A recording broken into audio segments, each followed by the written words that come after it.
Welcome to Drama-Free Healthy Living with Jess Cording. I'm your host, Jess Cording. I'm a registered dietitian, health coach, and author, and I'm here to help you streamline your wellness routine and establish a sane, more balanced relationship with food and fitness so you can reach your goals without losing your mind. On this podcast, we'll talk about nutrition, exercise, self-care, mindset, and more. I'll be bringing you interviews and expert insight on the topics that matter to your health and wellness. Hi, and welcome back to the Drama-Free Healthy Living podcast. I'm your host, Jess Cording. And today we're going to be talking all about easy breakfast to support healthy metabolism. I apologize in advance. My audio quality might be a little subpar this episode, just doing that thing, recording during nap time. So just doing my best here, but really happy to be here with you today.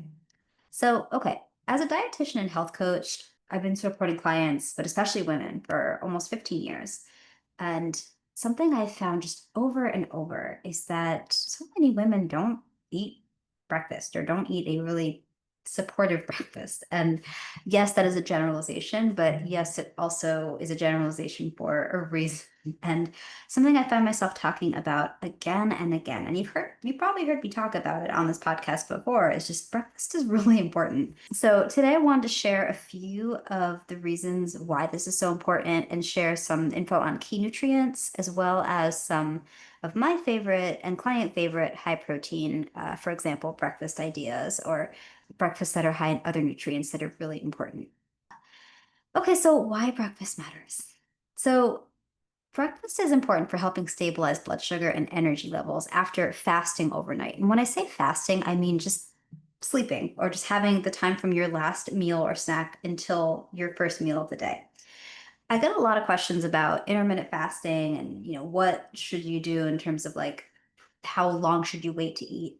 And a mistake I've seen so many people make, especially women, is that they end up eating later in the day, but then they wait until really, really late in the day to eat breakfast. And there's a sweet spot where, and I think we're still learning about fasting, especially in women, but in terms of what is in the research at the time of recording this podcast, that it seems that the magic, quote unquote, or the sweet spot is limiting late night eating. So eating really close to bed and less so about staving off breakfast as long as you can. Something I've seen happen is women try to wait till like noon, 1 p.m. to eat their first meal and then end up eating a lot, either too short of a window, which puts additional stress on the body, or they end up eating too late in the day, or they find that they're just ravenous, and that's not helpful either. So this is also especially problematic if you exercise in the morning. And a lot of the people I work with do tend to be morning exercisers. Not all of them, but if you are exercising in the morning, you especially need breakfast after your movement to support muscle building and retention and just recovery. Additionally, just something to keep in mind too, for especially for women over 35 or women who, as we get closer to that perimenopause, menopause phase of life, a balanced breakfast also supports more balanced hormones. It's also important for muscle maintenance, important for mental clarity, things that feel a little more elusive as we get into that phase of life. So what I often see is like skipping breakfast or relying on like refined carbohydrate, like a granola bar or a sugary coffee drink. That can lead to those mid-morning crashes, those sugar cravings, sluggish metabolism, not super helpful for mood. So I tend to recommend, it doesn't have to be right when you wake up, but within a few hours of waking up, you want to have some protein. This is really important for preserving lean muscle, supporting satiety, so helping you feel full, preventing blood sugar spikes that can lead to the crashes. You want fiber. So this is great for supporting gut health. And we know that that plays a big role in that gut-brain connection, supporting good mental function, cognition, mental health. Feeding the gut plenty of fiber-rich foods is really supportive of that. But also fiber helps with keeping you full for longer by supporting more stable blood sugar, kind of slows down the digestive process, and that helps you feel full for longer. And healthy fats. We need fat for nutrient absorption. We need it for helping regulate hormones. We also need it for just providing sustained energy. Oftentimes, if someone is getting really hungry through the morning or their energy is not they're not getting carried very far, that often is a sign that they may need more protein, fat, and or fiber. Those are the big three I always encourage focusing on at breakfast: the protein, the fat, the fiber. But then micronutrients can be helpful too. So, like magnesium, B vitamins, antioxidants that are coming from nutrient dense whole foods. These are also great for energy and just helping us be more resilient against the stress that can come through the day. I get asked sometimes, to go back to the fasting, like how long should you fast? How long should you wait to eat?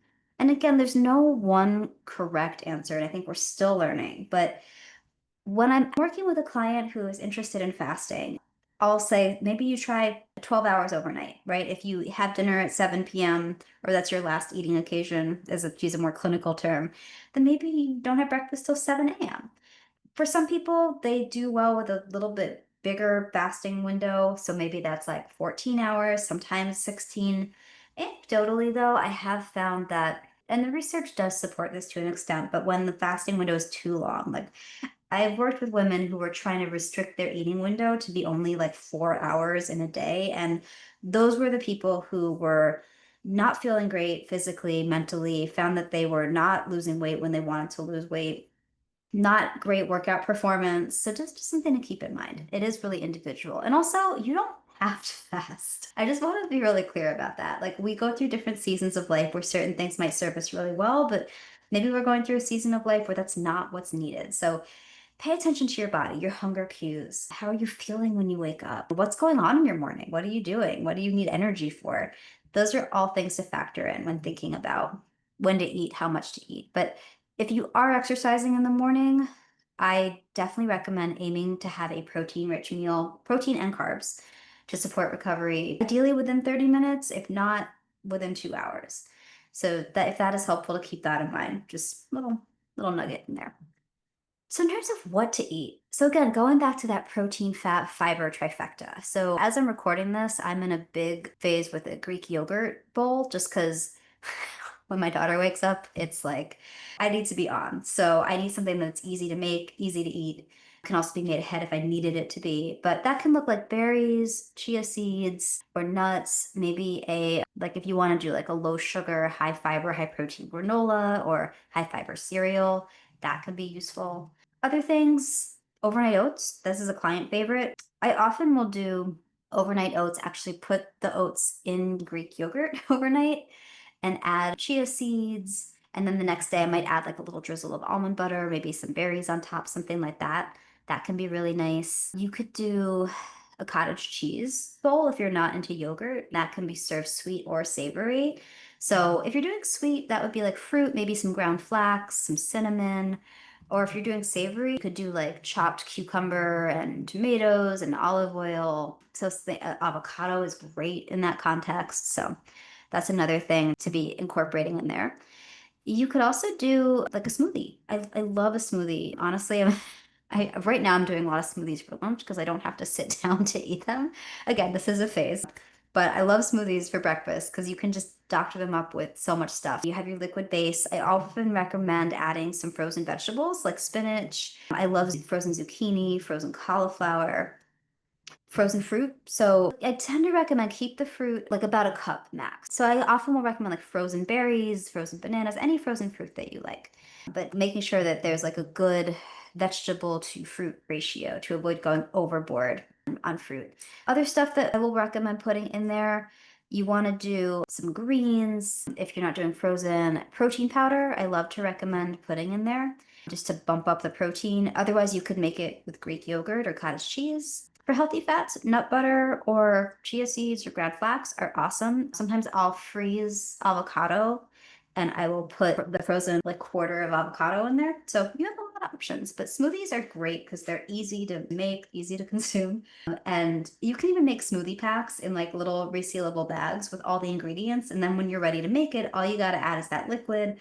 And if you're adding anything like protein powder or nut butter or things like that at the time that you're making it. And then more on the savory side, a veggie omelet or scramble, I think is a super great way to work in lots of nutrients. So you might have that with, I love like, for example, spinach, peppers, mushrooms. You can add a slice of avocado toast on the side for more fiber and some healthy fats.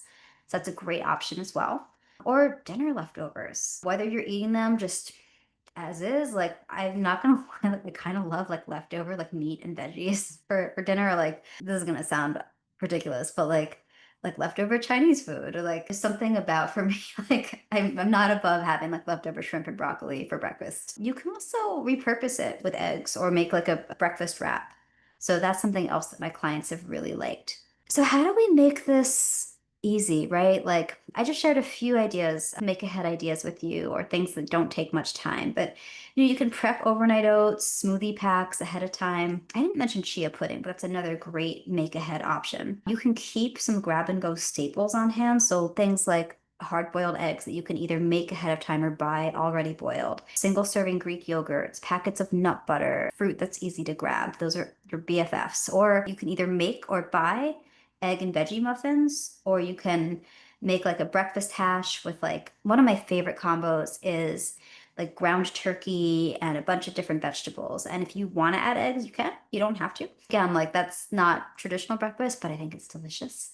You can also embrace really simple pairings, especially if you're not super hungry in the morning. So that can be like an apple and nut butter or whole grain toast with avocado and hemp seeds. So just to kind of keep that in mind. Again, you don't have to do all the things that I'm saying exactly, but just some ideas to get the wheels turning a little bit and figure out what works for you. Anything that you can make ahead can be really helpful. If you're going through a really stressful phase in your life, or a really busy phase, don't feel like you have to be spending tons of time in the kitchen.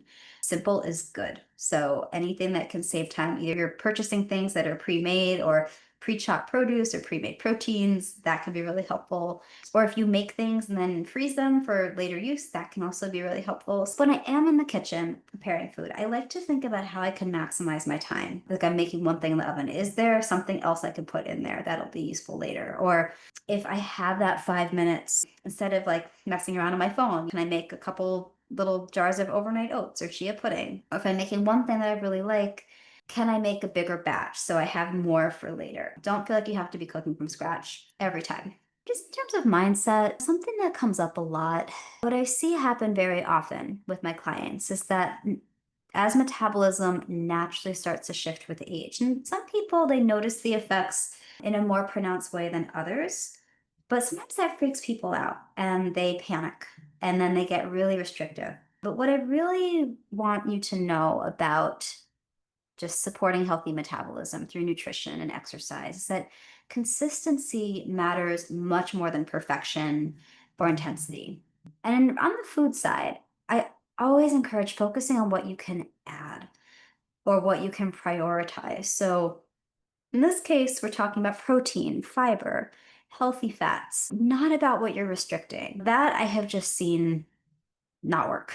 I once had a client break up with me because I wanted her to eat more than 1,200 calories a day. She was not meeting her goals. She refused to increase her calories because she was terrified that it would lead to weight gain. And honestly, what I've seen more and more often is actually the opposite, that when someone starts eating enough, especially if we're talking about someone who's been trying to lose weight and having difficulty, when they're well nourished, the body is like, oh, yeah, this is great. Okay, like it is safe to lose weight in a healthy way. So I just wanted to share that. Like, don't focus on restricting.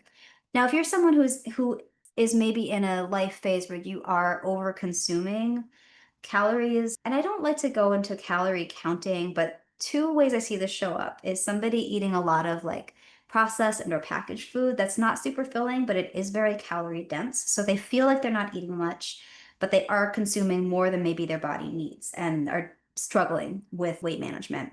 Or something I see sometimes is often someone who spends a lot of time on social media, they hear all these different ingredients are healthy, so they start adding a ton of things to their meals and snacks and not really understanding that sometimes it can add up.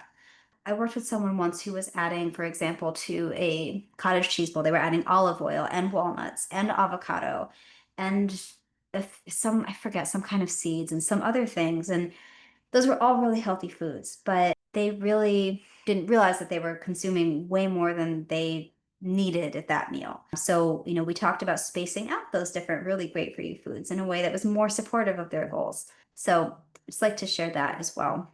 just to know that the balanced breakfast, it's an act of self-care that fuels energy, productivity, your mood. You deserve to be well fueled, especially we show up for so many people. And listen, I struggle with this too sometimes where I'll be like, oh my God, how selfish am I to like be like feeding myself when I have to be 100% focused on my daughter? Like, I definitely have to remind myself that like if I'm not fed, I'm useless to her. Like things like that. Just remind yourself that you deserve to be taken care of, especially because other people count on you. And it is really important to take care of yourself where you can. If you need support, you need help, don't be afraid to ask for it. Do what you need to do, but don't feel guilty. Self care is not selfish, it's essential. And balanced breakfast is a part of that. So if you found this helpful, I would love for you to either leave a comment if you're listening on Spotify, leave a review on Apple Podcasts, maybe telling me your favorite high protein, high fiber, healthy fat breakfast. If you want more ideas for what to eat in day-to-day life in all different scenarios, I'd love for you to come join me on Substack. I'm at jessicacording.substack.com. Of course, you're welcome to follow me on Instagram at jesscording. I'm also on the other social media platforms. I just happen to be most active there. So if you want little glimpses of day-to-day life, come hang out with me. As always, guys, I appreciate you being here so much. I hope you found this useful, and we'll talk soon. Thank you for listening to Drama Free Healthy Living with Jess Cording. We'll see you next time. And just one more thing. I may be a dietitian, but I'm not your dietitian. The information in this podcast is meant for educational purposes only and is not intended to diagnose or treat any medical condition. It is also not a replacement for individual counseling. Always check with your healthcare provider for questions related to your own health and well-being.